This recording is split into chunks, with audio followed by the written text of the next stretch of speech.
Meus irmãos, meus amigos, estamos aqui agora diante da mesa para celebrarmos a ceia do Senhor. Esse momento tão importante na vida da igreja do Senhor Jesus Cristo. Tanto que o Senhor deu essa ordem: faça isto em memória de mim até que eu venha. Então a igreja precisa celebrar a sua morte, a sua ressurreição, até que Jesus volte e leve a sua noiva para o encontro com o noivo. Eu quero ler um texto nas Escrituras Sagradas que fala da graça de Deus, porque nós estamos aqui pela graça. Nesse momento nós vamos participar da comunhão pela graça de Deus. E na carta de Paulo aos Efésios, capítulo 2, ele diz assim: Ele vos deu vida, estando vós mortos em vossos delitos e pecados, nos quais andastes outrora, segundo o curso deste mundo, segundo o príncipe da potestade do ar, do espírito que agora atua nos filhos da desobediência, entre os quais também todos nós andávamos outrora, segundo a inclinação da nossa carne, fazendo a vontade da carne e dos pensamentos, e éramos por natureza filhos da ira,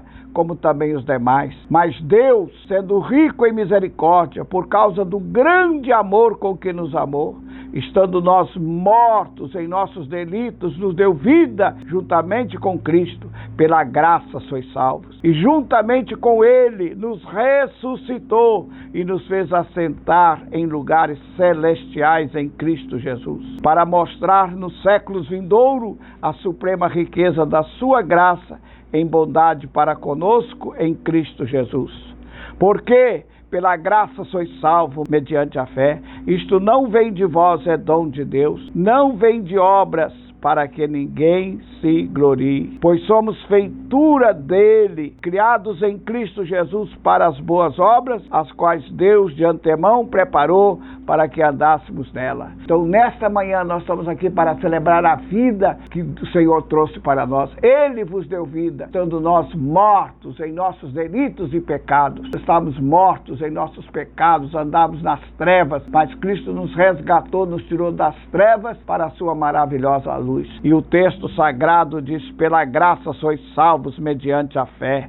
Não vem de vós, é dom de Deus. Não vem de obras, para que ninguém se glorie. Então, nesta manhã, nesse dia, nós estamos aqui para celebrar a ceia do Senhor, que fala da obra consumada do Cristo na cruz do Calvário em nosso favor. Então, ao comer este pão e ao beber este cálice, nós estamos confirmando a nossa aliança, o nosso pacto de servir a Deus, de sermos cristãos, de sermos seguidores, de sermos discípulos do Senhor Jesus Cristo. Ele vos deu vida. Jesus nos deu vida, estando nós mortos em nossos delitos e pecados. Toda a criatura, todos os homens estavam mortos, mas Cristo trouxe vida. Então, nesse momento, antes da gente comer o pão, nós vamos agradecer a Deus. Eu vou distribuir aqui o pão com o nosso celebrante, pastor Lorivaldo, pastor Marcelo, nosso irmão Israel. Nós vamos estar agradecendo a Deus por este pão, porque isso aqui é vida. Este pão é vida, representa a pessoa de Jesus, a vida de Jesus. Ele é o pão vivo que desceu do céu. Se alguém dele comer, viverá eternamente. E Jesus disse: o pão que eu darei pela vida do mundo é a minha carne. É ele total. Ele derramou o seu sangue e o seu corpo foi pregado em nosso lugar. Eu vou pedir pastor Lorivaldo para agradecer e consagrar esse pão, que dele nós vamos participar neste momento. Senhor, nós te damos graças por esse Aleluia, momento. Jesus. Estamos aqui reunidos em nome do Senhor. Amém. Obrigado Jesus. por esse Obrigado, pão Deus. que traz Obrigado. vida e vida em abundância para cada um de nós. Amém, Jesus. Obrigado porque o teu Filho, Jesus Cristo, é verdadeiramente o pão vivo que desceu dos céus e trouxe vida para cada um de nós. Aleluia. Obrigado Glória por a esse Deus. momento de comunhão. Obrigado, Deus. Nós agradecemos Obrigado, e Deus. te louvamos em nome de Jesus. Amém. Amém. Eu quero convidar você a comer agora, você, sua família, você que está aí.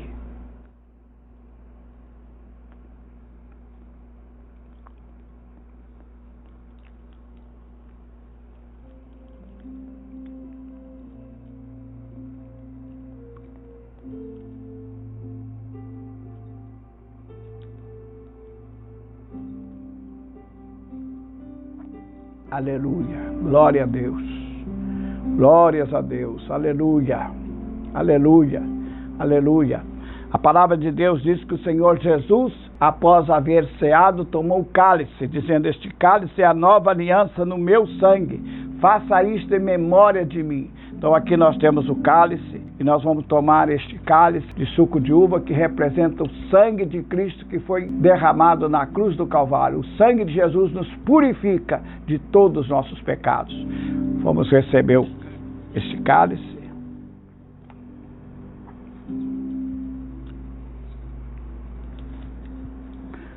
O Senhor Jesus deu graça e nós também queremos dar graça. Meu Deus e meu Pai, em nome de Jesus Cristo, nós te agradecemos por este cálice, pelo que ele representa nesse momento. Representa o sangue que foi derramado na cruz. Nós fomos comprados, resgatados, não com prata nem ouro, mas pelo sangue de Jesus. O sangue de Jesus nos comprou, pelo sangue nós custamos o sangue do Cordeiro de Deus, pelo sangue nós fomos resgatados do império das trevas para o reino do Filho do seu amor, e nós estamos aqui para agradecer por este ato de graça e misericórdia. Muito obrigado, Deus, que este sangue agora traga proteção sobre todos os teus filhos, ó Deus, que este sangue, este cálice traga segurança para todos nós. Estamos seguros, não no suco de uva, mas naquilo que esse suco representa para nós. Em nome do Pai, em nome do Filho, em nome do Espírito Santo de Deus. Amém e amém.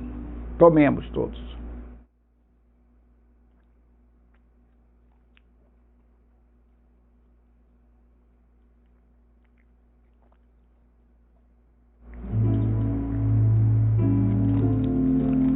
Graças a Deus. Graças a Deus. Esse é um momento de adoração, é um momento de gratidão a Deus, por tudo que Deus fez, por tudo que Deus ainda faz por cada um de nós. Graças a Deus. Diz a Bíblia: pela graça sois salvos, mediante a fé. A graça nós somos salvos. Pela graça nós somos curados, pela graça nós somos protegidos, pela graça nós temos as nossas necessidades supridas a cada dia. Então eu desejo que Deus o abençoe você, rica e abundantemente. Eu quero convidar você agora a ficar conosco, porque vem aí o louvor, vem aí a mensagem da parte de Deus nesta manhã. Então fique conosco, nos acompanhe, que você será ricamente abençoado através do louvor e da palavra que Deus tem para nós, tá bom? Continue conosco em nome de Jesus. Que Deus o abençoe. Até o próximo encontro.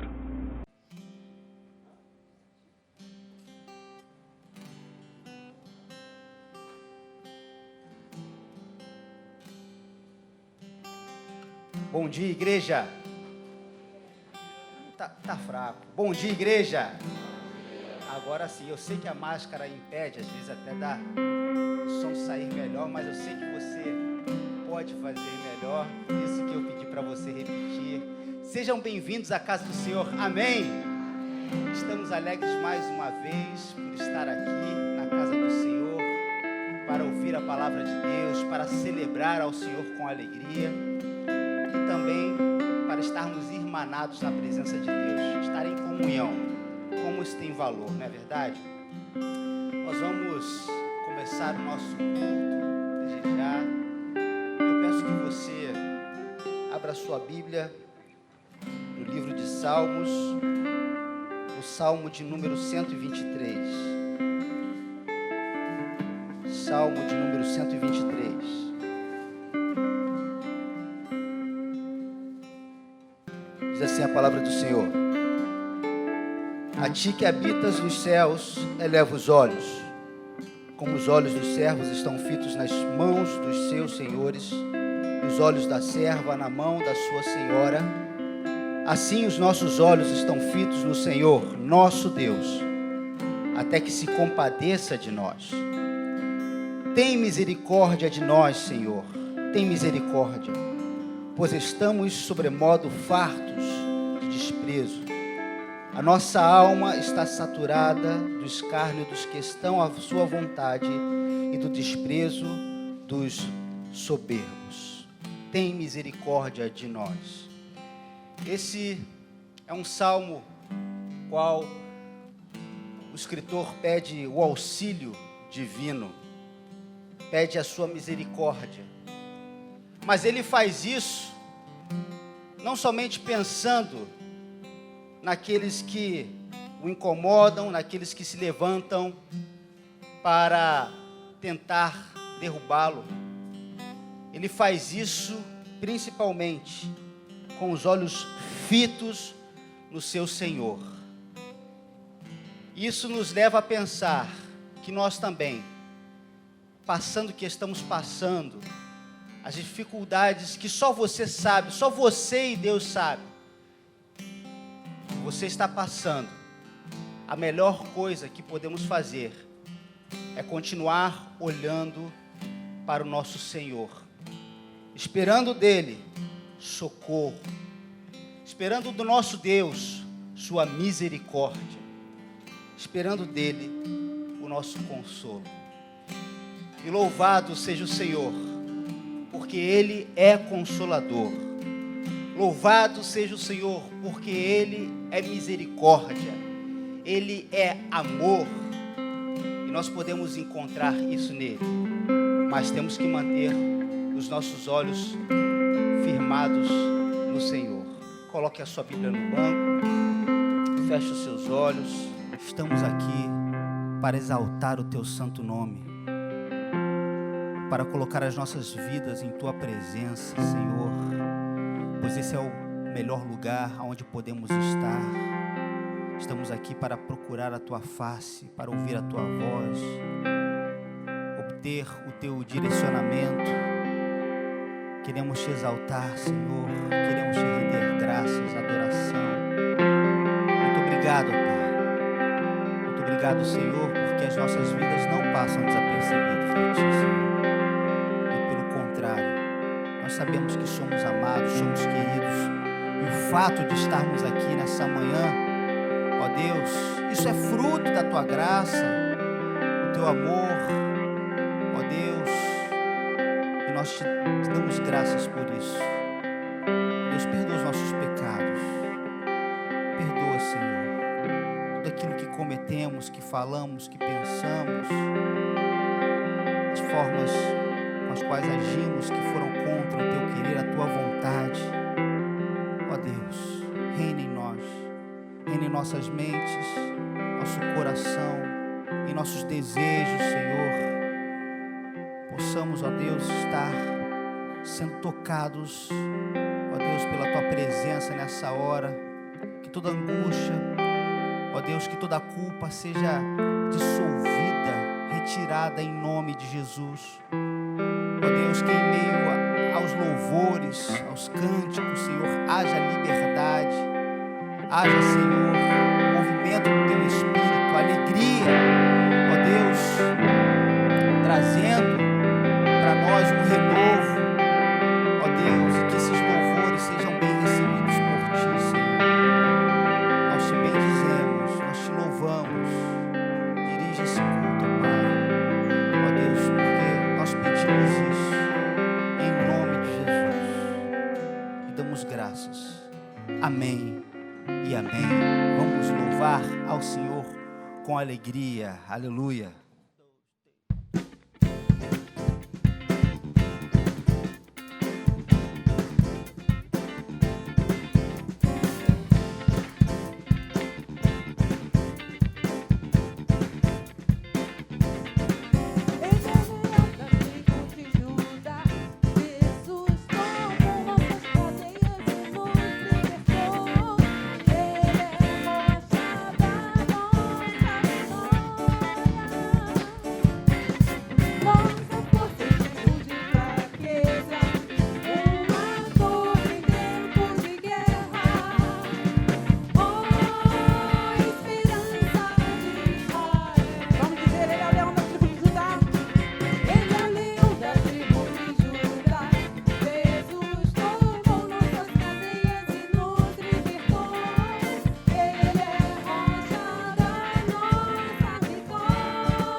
que é o nosso Senhor e Salvador Jesus Cristo, que peleja por nós.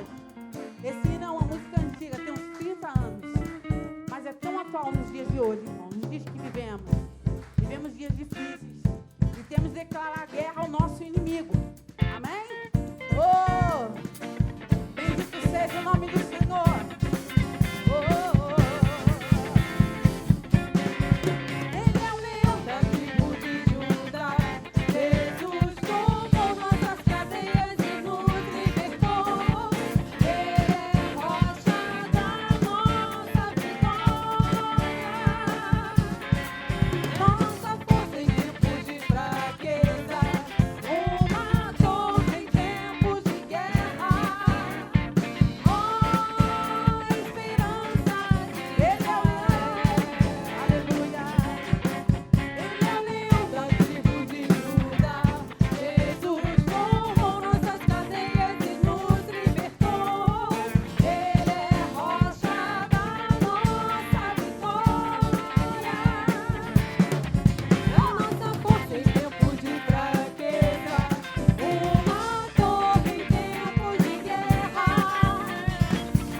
Ele é a nossa luz, é a nossa salvação. O Senhor é a fortaleza da nossa vida. A quem nós temeremos, irmãos? Nós temos um Deus que anda do nosso lado, que vive dentro de nós, um Deus que nos ajuda, um Deus que nos consola, um Deus que nos dá paz, que nos dá alegria e que nos dá esperança.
nessa manhã para o Senhor?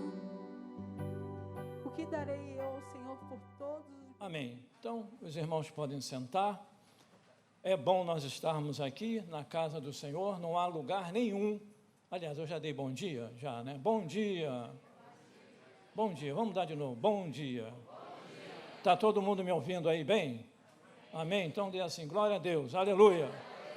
Aleluia. Então tá bom, glórias a Deus, né? Louvado seja o nome do Senhor.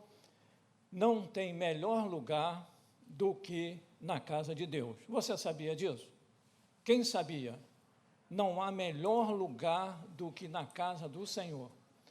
Tanto isto é verdade que o salmista, no Salmo 84, ele afirma o que eu estou dizendo, não é verdade? Ele diz, um dia nos átrios do Senhor ou na casa do Senhor vale mais do que 1000 dias. Que interessante. Você já pensou nisso? Quem já tinha pensado nisso? Um dia que nós passamos na casa do Senhor vale mais do que muitos dias. Ele falou 1000, mas a gente poderia dizer alguns anos. Por que ele falou isso? Porque aqui nós somos vivificados, aqui nós somos edificados, aqui nós somos fortalecidos, aqui nós somos tratados por Deus, aqui nós somos abençoados por Deus. É aqui que Deus ordena a vida e a bênção, diz o salmista no Salmo 133. Ó, quão bom e agradável é que os irmãos estejam em união.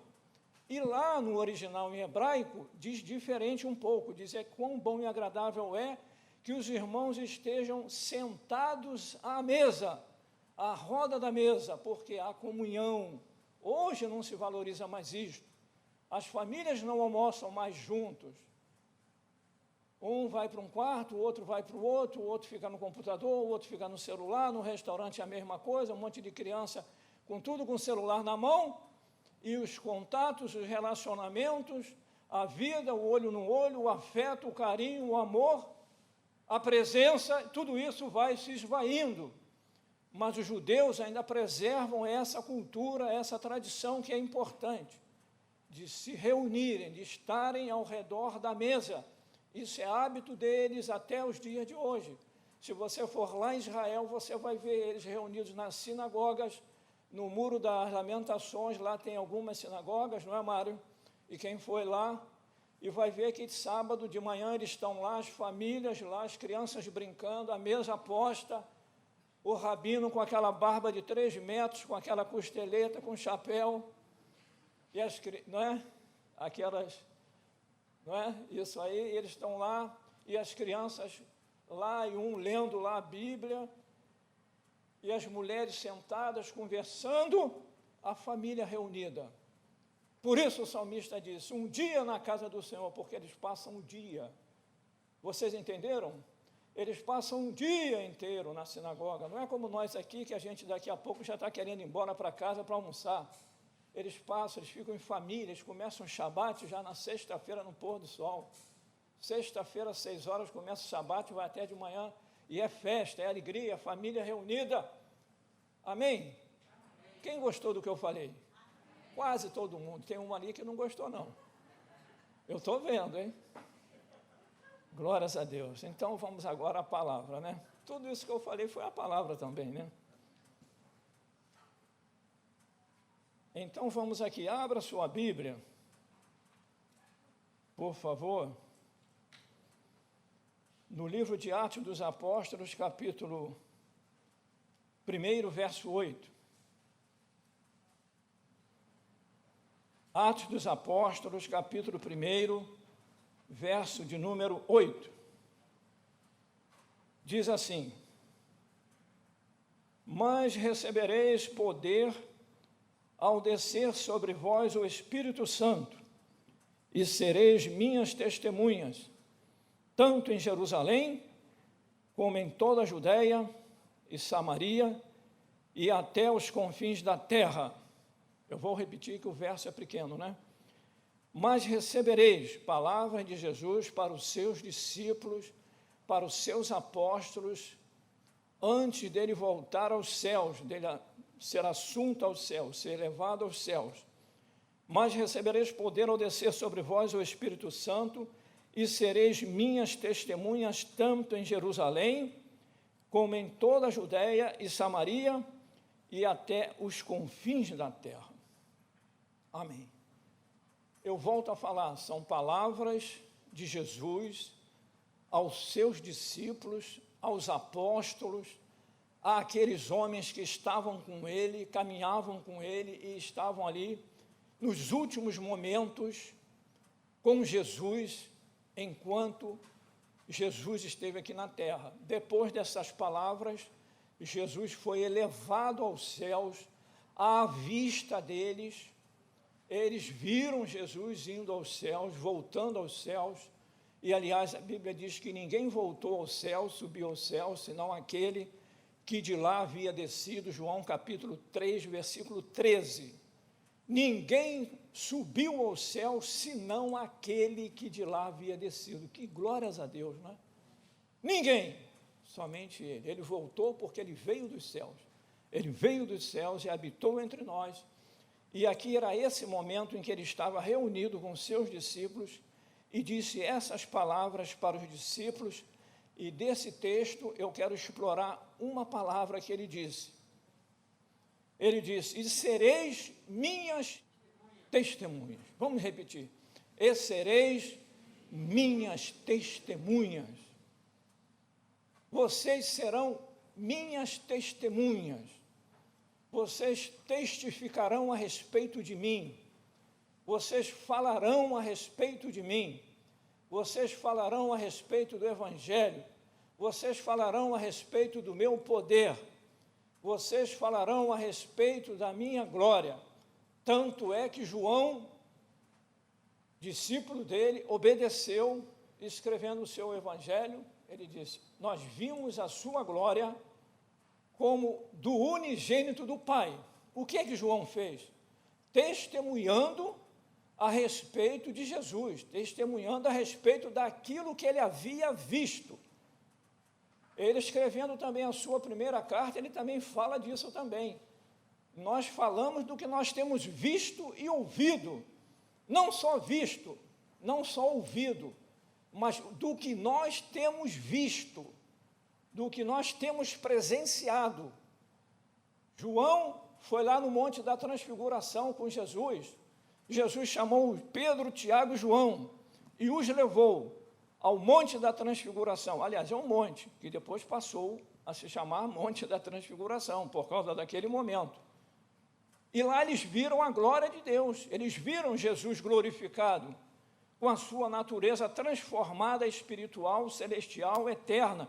Jesus se transformou ali, e apareceram então ali Elias e Moisés, diante daqueles homens que estavam ali, Pedro, Tiago e João. Deus fez tantas coisas na presença daqueles homens, para que eles tivessem a certeza e a convicção daquilo que eles iriam pregar, daquilo que eles iriam falar. Eles tiveram experiências maravilhosas. Recebereis poder, e para testemunhar e para testificar, é necessário que nós recebamos poder do alto. Ninguém fala se não tiver poder do alto. Eu não estou aqui nessa manhã porque eu estou falando, porque eu sei isso, sei aquilo, porque eu não me acho capaz. Pelo contrário, eu não me acho capaz. Eu não me acho em condições de pregar em lugar qualquer. Mas pelo poder que Jesus nos deu, recebereis poder, e eu recebo o poder que Ele me dá, e uso o poder que Ele me atribui. Nenhum poder ninguém tem, senão aquele que vem do alto. Jesus disse: poder tu não terias, se do alto tu não recebestes. Então o poder que nós temos não é nosso, não pertence a nós. Ele pertence a quem? A Deus. Todo poder vem do alto. E esses homens receberam poder.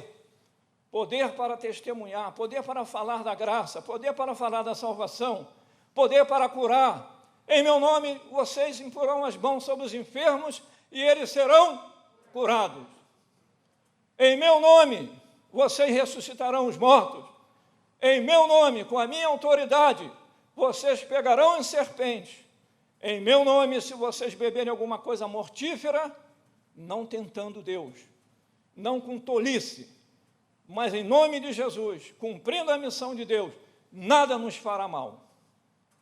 Nada nos fará mal quando estivermos na missão de Deus de proclamar o Evangelho, de testemunhar de Deus debaixo do poder e da autoridade dele. Jesus então disse: vocês serão minhas testemunhas em Jerusalém. Ali era o início da era cristã. Jesus subiu aos céus, ficaram os apóstolos, não somente os apóstolos, nós temos que separar. Os apóstolos eram discípulos, mas Jesus tinha milhares de discípulos que não eram os apóstolos. Tinham os 12, mas tinham 200, 300, 400, 500. Tanto é que Paulo, escrevendo na primeira carta aos Coríntios, capítulo 15, ele diz: Jesus apareceu para Pedro, apareceu para Maria, apareceu para mais não sei quem, para aqueles dois no caminho de Emaús, e apareceu para mais de 500. Então, os discípulos eram muitos, mas tinha dentre os discípulos, tinham aqueles 12 separados, que eram os apóstolos, que foram treinados, preparados, para darem continuidade à obra que Jesus iniciou. Então, Jesus disse: vocês serão minhas testemunhas em Jerusalém. A igreja estava começando, dizia eu, e aí veio a perseguição à igreja. A perseguição à igreja não começou pelos romanos, viu, Mateus, você que gosta de teologia, viu, Lucas? A perseguição à igreja não começou pelos romanos, não foram os romanos os primeiros a perseguirem a igreja. A perseguição começou pelos próprios judeus, porque no início, os cristãos que eram judeus, eles eram judeus, só que abraçaram a fé. E eles encontraram dificuldades no primeiro momento, mas no primeiro momento, eles eram uma denominação dentro do judaísmo. É como nós temos hoje a Assembleia de Deus Universal, Igreja da Graça, Nova Vida, Batista, Presbiteriana. Eles eram judeus, frequentavam as sinagogas, e eles eram uma facção. Assim como tinham os zelotes, os fariseus, os saduceus, etc., os essênios, eram os cristãos dentro das sinagogas. Mas depois as diferenças começaram a se evidenciar muito. Então, eles começaram a encontrar dificuldade dentro das sinagogas. E então, os judeus já começaram a se incomodar com a presença deles, naquilo que eles criam, em quem eles criam. E aí eles começaram a encontrar dificuldade. Depois, então, veio a perseguição. E a perseguição começou pelos judeus. Depois, então, pelos romanos. Quando veio a perseguição, eles foram dispersos. Eles se dispersaram. Diz o texto lá em Atos dos Apóstolos também, capítulo 8 agora. Capítulo 8, vai anotando quem gosta de anotar. Em cumprimento desta palavra de Jesus aos seus discípulos, houve uma dispersão. Os apóstolos permaneceram em Jerusalém. Vejam que Jerusalém não é o Israel todo, Jerusalém era a capital de Israel. Permaneceram em Jerusalém. Mas Filipe foi enviado para onde? Quem sabe? Filipe foi para onde? Filipe foi para Samaria, ou Samária. Olha só, cumprindo o que Jesus havia falado: vocês sejam minhas testemunhas em Jerusalém. Em Jerusalém permaneceram os apóstolos. Filipe era discípulo, mas não era um dos apóstolos dos 12. Ele foi por pressão, ele foi por ser perseguido, ele foi para Samaria. Samaria é uma região em Israel, uma província em Israel. Então, os apóstolos permaneceram em Jerusalém, Filipe foi para Samaria, eu vou falar já já. Mais tarde, um pouquinho, surgiu o apóstolo Paulo, e o apóstolo Paulo, então, foi o apóstolo que foi nascido, diz ele mesmo: eu sou como um nascido fora do tempo. Fora do tempo, entre aspas, mas é claro que foi no tempo de Deus. Fora de Deus, disse ele, assim, conversando, né?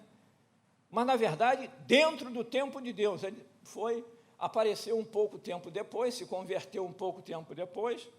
Não era um daqueles 12, mas foi o maior dos apóstolos. Então, a palavra de Jesus se cumpriu no primeiro momento através de Paulo, indo aonde? Nas suas viagens missionárias. Primeira viagem missionária, segunda viagem missionária, terceira viagem missionária, e a quarta, que nós chamamos de quarta, quando ele foi para Roma. Simbolicamente e tipicamente, tipificadamente, nos mostrando um apóstolo indo até os confins da terra. Então, nós vemos ali em Atos dos Apóstolos, capítulo 8, versículos 4 a 6, diz lá o texto: entre mentes, ou seja, enquanto isto, os que foram dispersos iam por toda parte,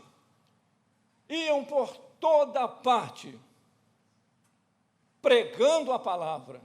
Pregar a palavra é uma das formas de testemunhar, e nós vamos ver que não é toda a forma, mas é uma delas. Pregando a palavra, descendo à cidade de Samaria, anunciava-lhes a Cristo.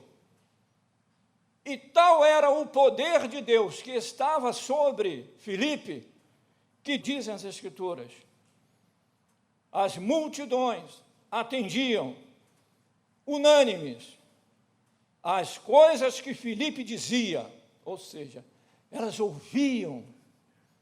Tal era a unção que estava, e a autoridade, o poder que estavam sobre a vida de Filipe, que as pessoas ficavam extasiadas com o que Filipe falava e dizia e pregava, e testemunhava a respeito de Cristo.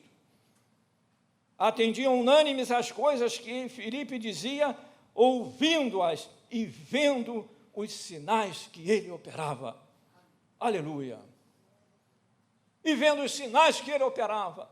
A igreja precisa operar sinais, mas isso vai requerer muita coisa de nós, que também nós vamos falar aqui rapidamente. Nós vemos em seguida, eu não coloquei aqui, mas lembrei quando eu estava ali, quando nós abrimos as nossas Bíblias e vemos o texto que está lá, ou o contexto de Atos, aí você anota aí, tá? O contexto de Atos dos Apóstolos, capítulo 13, nós vemos as primeiras viagens de Paulo. A primeira viagem de Paulo aconteceu ali no livro de Atos, narrado no livro de Atos dos Apóstolos, capítulo 13. Ali, então, é considerada a primeira viagem missionária intencional. Diga assim, primeira viagem missionária intencional. Porque agora, em Atos 13, quando diz lá o texto que o Espírito Santo separou Paulo e Barnabé depois de oração da igreja. Que coisa interessante. Não foi uma viagem que eles fizeram porque eles estavam perseguidos, porque eles estavam fugindo de perseguição, não. Eles estavam lá em Antioquia e o Espírito Santo os separou, leia o texto, os separou para que eles fossem enviados para fazerem aquelas viagens, e começando ali pela primeira viagem. O texto que nós citamos de Atos dos Apóstolos, capítulo 8, é considerado como sendo a primeira viagem missionária não intencional. Viu a diferença? Quem viu a diferença? Porque ali em Atos 8, foi uma missão, Filipe foi para Samaria, outros foram para a Judéia, mas não foi porque eles planejaram ir, porque eles queriam ir, eles foram impulsionados a ir por causa da perseguição. Em Atos 13, não. Em Atos 13, você já leu aí, o Espírito Santo separou aqueles dois homens, Paulo e Silas na primeira, depois Paulo e Barnabé na segunda viagem, Paulo, Silas e Marcos. Marcos voltou, não sabemos o motivo, e depois na segunda foi Paulo com Barnabé e Silas com Marcos. E eles então foram para os confins da terra.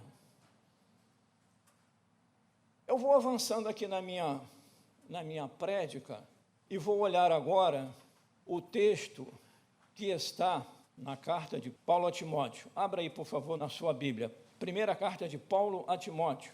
Primeira carta de Paulo a Timóteo, capítulo 1. Eu vou ler do verso 12. Primeira carta de Paulo a Timóteo, capítulo 1, verso 12, diz assim, Paulo falando, palavras do apóstolo Paulo, eu sou grato para com aquele que me fortaleceu, Cristo Jesus nosso Senhor, que me considerou fiel, designando-me para o ministério. A mim, que em outro tempo eu era blasfemo e perseguidor, e insolente, mas eu obtive de Deus misericórdia, porque quando eu fiz na ignorância, na incredulidade, transbordou, porém, a graça de nosso Senhor com a fé e o amor que há em Cristo Jesus. Fiel é a palavra e digna de toda aceitação, que Cristo veio ao mundo para salvar quem? Os pecadores, dos quais eu sou o principal. Mas por essa mesma razão me foi concedida a misericórdia para que em mim, o principal dos pecadores, é claro, evidenciasse Jesus Cristo a sua completa longanimidade e servisse eu de modelo a quantos hão de crer nele, em Jesus, para a vida eterna. Amém. Glórias a Deus, aleluia. Eu vou passar rápido por esse texto, porque vamos acabar um pouquinho mais cedo, né? Às vezes a gente começa a pregar, né, pastor Marcelo? Aí o pessoal pensa que a gente vai ficar até meio-dia. Fica tranquilo, tá? Quem quer ficar aqui até meio-dia? A maioria, tá vendo? Glórias a Deus. Todo mundo levantou a mão. Mas fica tranquilo, às vezes a gente olha assim, né, Márcio? Aí acha que a gente vai pregar até meio-dia. Não, a gente vai pregar dentro do tempo. E por essa perspectiva, eu vou passar correndo por esse texto. Só dizer o quê? Que aqui, nós vemos na Bíblia a narrativa de um testemunho. Nós estamos vendo aqui neste texto que nós estamos lendo, a narrativa de um testemunho. O testemunho de quem? O testemunho de quem? Está fraco. Testemunho de quem? Eu acho que é a máscara que está atrapalhando.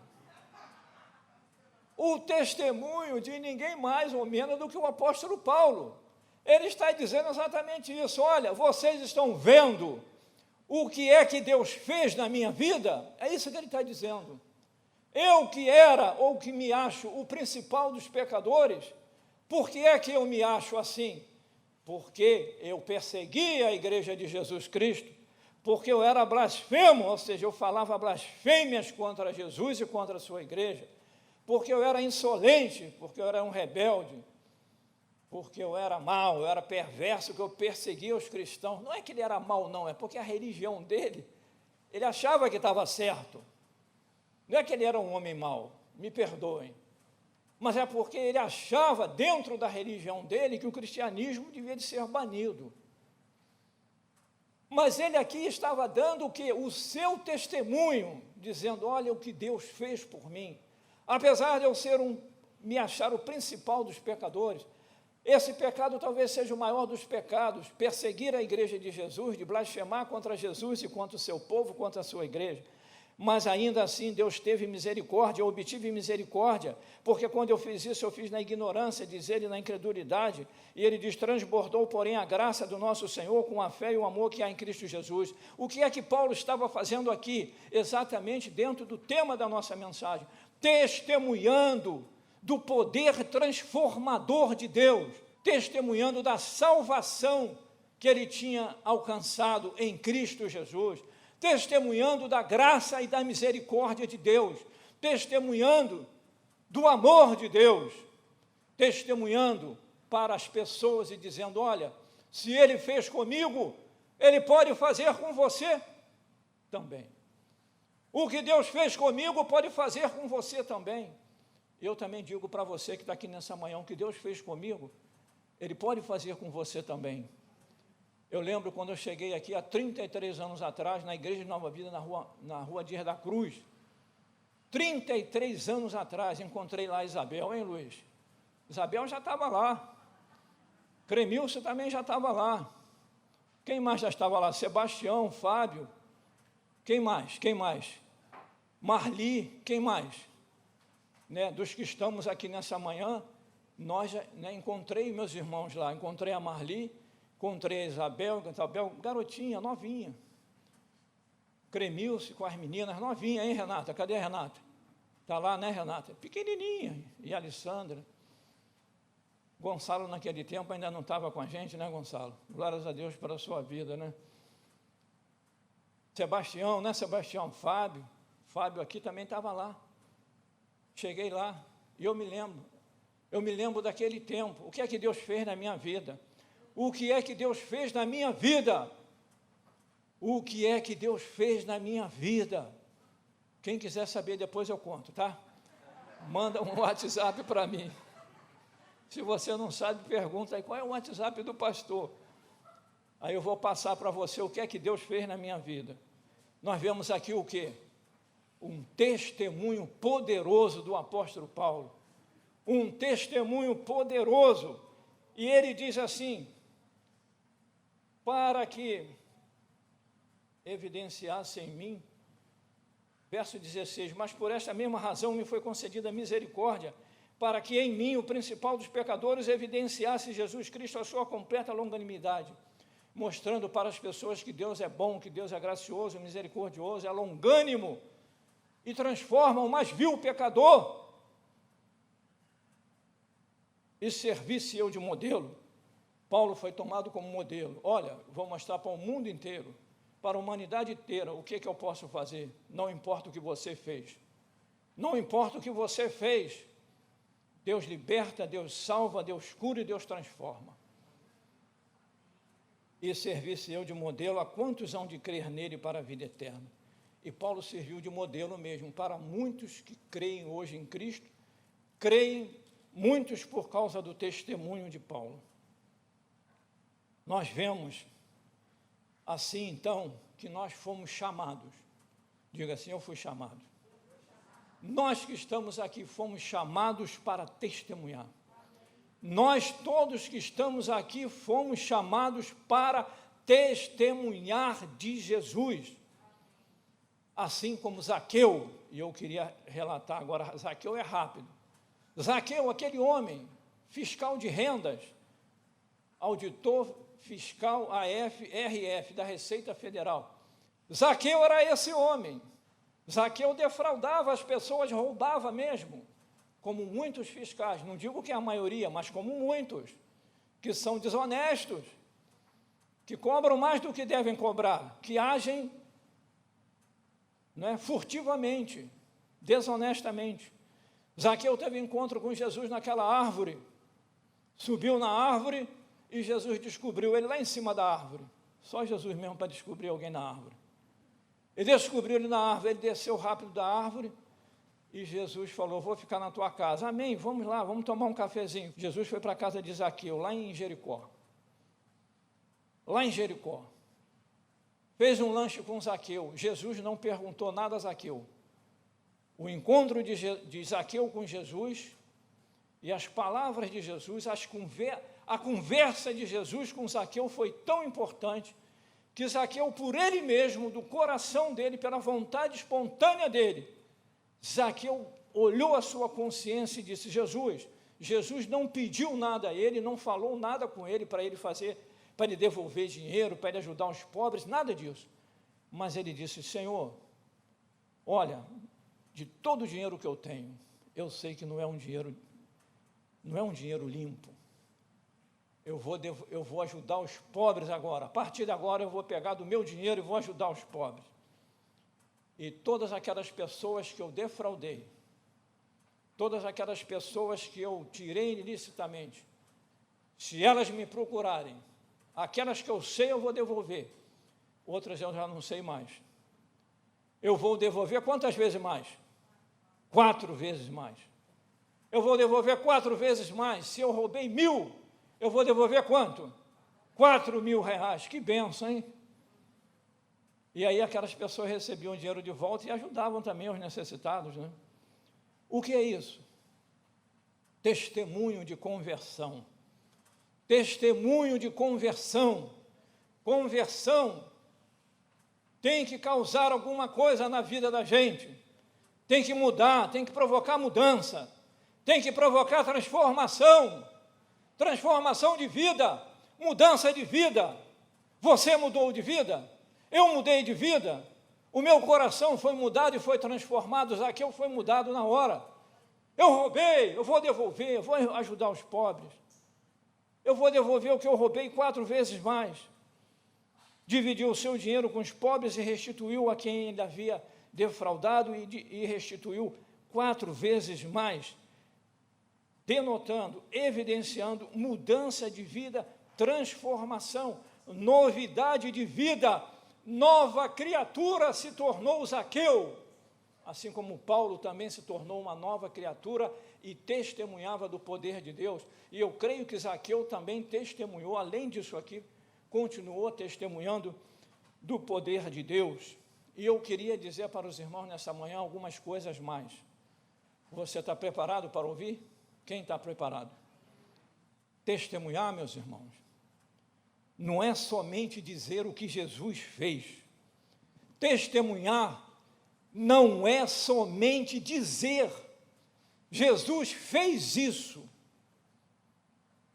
ou Jesus pode fazer aquilo, ou Jesus fez isso na vida de fulano, de Beltrano, de Ciclano, ou Jesus pode fazer aquilo. Testemunhar é dizer e mostrar o que é que Jesus fez na minha vida e está fazendo agora. O que é que Jesus fez na minha vida? O que é que Ele está fazendo hoje na minha vida? O que é que Ele está fazendo agora? Que transformações Ele efetuou na minha vida? Não é falar da boca para fora, nem falar de outro. É também, os irmãos compreendem? É também falar. Ah, pastor, não é para falar. Não, é para falar. Mas é para mostrar com a minha própria vida o que é que Jesus tem feito em mim. E as pessoas precisam saber e ver, não somente saber do que eu estou falando, mas saberem e verem com um testemunho da minha própria vida. Nós não estamos aqui para brincadeira. Sobretudo que os dias são maus.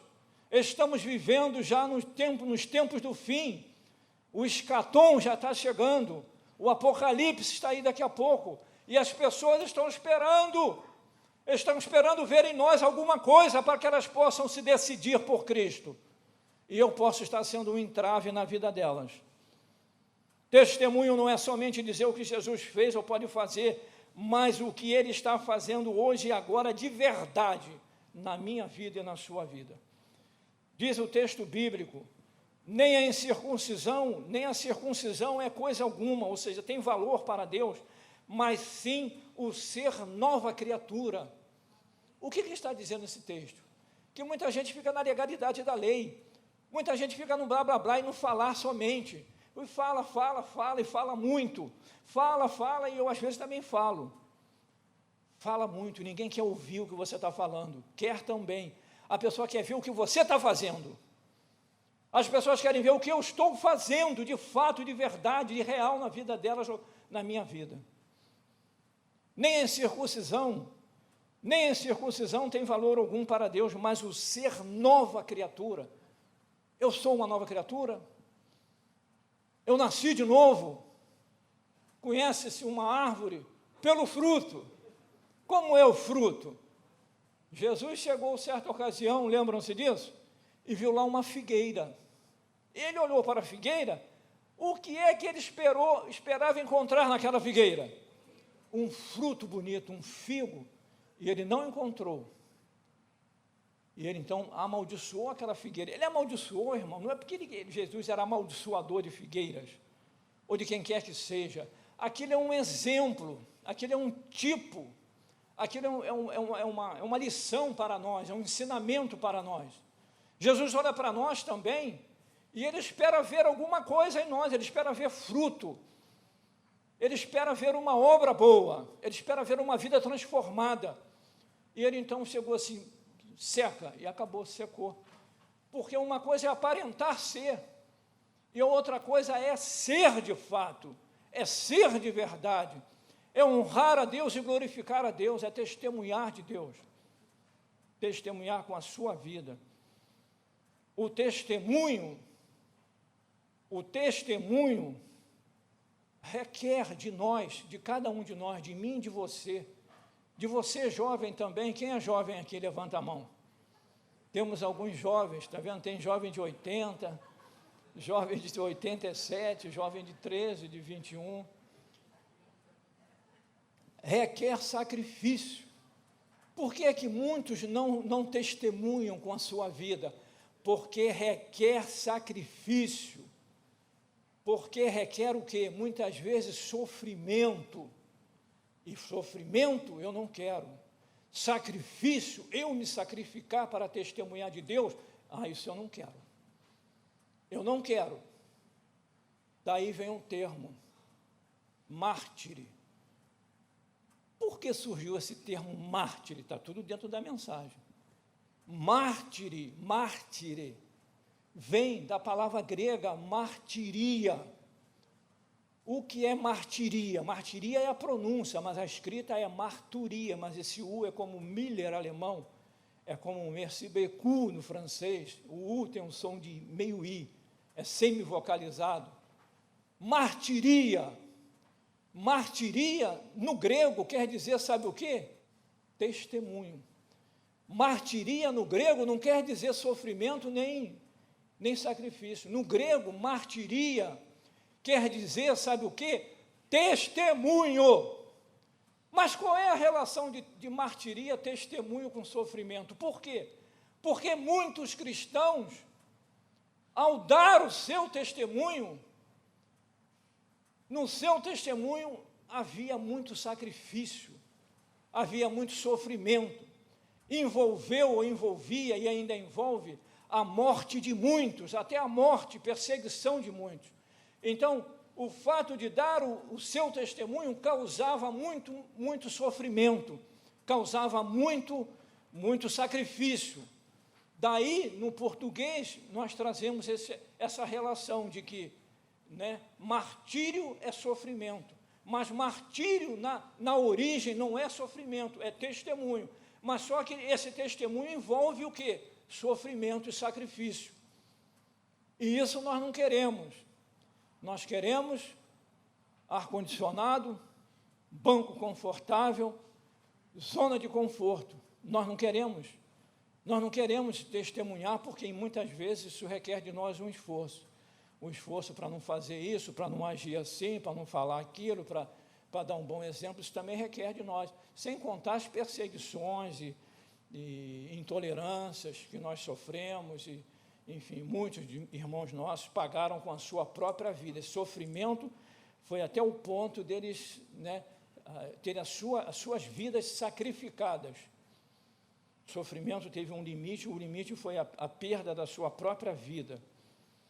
O testemunho, portanto, eu já estou terminando, tá? O testemunho requer e exige sacrifício de nós. Testemunho não é somente de cura. Jesus curou. Jesus liberta, amém, glória a Deus. Jesus salva, Ele cura, Ele salva, Ele liberta, Ele batiza com o Espírito Santo, tudo isso é bom, e Ele faz mesmo. Mas nós precisamos testemunhar a transformação de vida.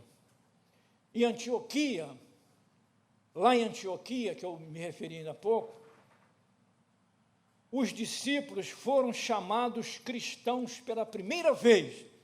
Quem lembra disso aí? Quem lembra? Quem lembra que os cristãos, os discípulos, foram chamados cristãos pela primeira vez em Antioquia, lá nos primórdios da igreja cristã? Até então eles não eram chamados de cristãos, eles eram chamados de os da seita, os do caminho, os discípulos, eram chamados de tudo que é nome, mas de cristãos eles não eram chamados ainda. Mas lá em Antioquia, eles foram chamados de cristãos pela primeira vez. Olha os cristãos, que bênção, hein? Você gosta de ser chamado de cristão? Quem gosta? A maioria gosta, tem gente que não gosta, mas vai gostar.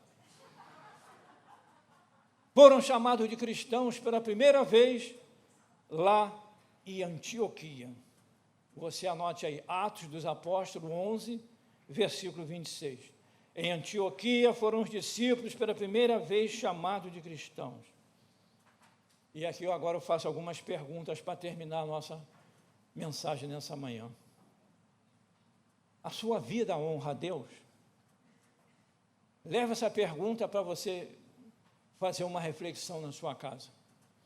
A sua vida, a minha vida, o estilo de vida que eu levo, as coisas que eu faço, honra a Deus? Glorifica o nome de Deus? Testemunha a respeito de Deus? Testifica a respeito de Deus? Eu posso ser chamado de cristão? Eu pergunto, você pode ser chamada ou chamado de cristão? Alguém pode dizer para você, você é um cristão? Este nome nos traz uma responsabilidade. Você pode ser chamado de cristão? Eu posso, aonde eu estou, na minha casa, na minha família, na escola, na faculdade, no seminário, no ônibus, na rua, na vizinhança, alguém pode dizer, você é um cristão? A Bíblia nos diz em Filipenses 1:27, que nós devemos viver, acima de tudo, por modo digno do Evangelho de Cristo. Filipenses 1:27. Vivei, acima de tudo, por modo digno do Evangelho de Cristo. Eu tenho andado dignamente. E diz mais, em 1 João capítulo 2, versos 4 a 6. Aquele que diz, eu o conheço, e não guarda os seus mandamentos, é mentiroso. Aquele que diz por aí, eu sou da igreja de Nova Vida, você sabia? Ah, é? Você é da igreja de Nova Vida? Aí a pessoa olha assim, eu sou cristão. Você é cristão? Às vezes não fala, mas pensa. Você é cristão? Aí cutuca o outro assim, ele é cristão? Esse é cristão? Ela é cristã? Aquele que diz, eu o conheço, e não guarda os seus mandamentos, é mentiroso, e nele não está a verdade. Aquele, entretanto, que guarda a sua palavra, nele verdadeiramente tem sido aperfeiçoado o amor de Deus. Nisto sabemos que estamos nele. Aquele que diz que permanece nele, esse deve andar assim como ele andou. Eu confiro, tenho que conferir. Eu estou andando como Cristo andou? Como está a minha vida? De repente eu preciso corrigir o rumo. Diga assim, corrigir o rumo. De repente eu preciso e você precisa corrigir o rumo. Paulo disse assim, sede meus imitadores, como eu sou de Cristo. Vamos repetir? Sede meus imitadores, como eu sou de Cristo. Paulo era alguém em quem as pessoas podiam olhar para ele e, através do seu testemunho, seguirem o que ele estava falando ou fazendo. Sede meus imitadores, como eu sou de Cristo. Se ele era imitador de Cristo, se eu estou imitando ele, estou imitando a Cristo também. E terminando, todo mundo agora vamos dizer junto, todos? Terminando. Vamos repetir, terminando. Viu só como terminou? Terminando. Testemunhar não é somente pregar a palavra de Deus. Testemunhar não é somente proclamar o poder de Deus. Testemunhar não é somente falar da cura, ou da salvação, ou da transformação pelo Evangelho, mas mostrar as evidências do que pregamos em nossas próprias vidas. Senão o testemunho fica vazio, não encontra eco, não há coerência, não há verdade, e as pessoas estão à procura de verdade. As pessoas estão à procura de coerência, de lógica, e não à procura de coisas vazias e vãs e que não têm sentido. A minha vida e a sua vida precisam, ou a vida precisa ter sentido, precisa ter coerência, vida transformada para a glória de Deus. Amém. Que Deus nos abençoe.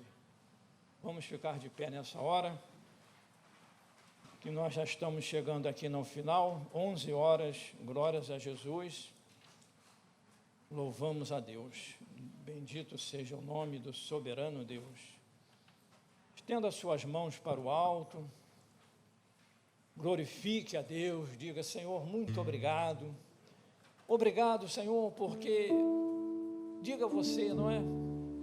Eu fui chamado, eu fui chamada, eu fui chamado por causa da Tua graça, da Tua misericórdia. Eu fui chamado para, com a minha vida, eu glorificar o Teu nome.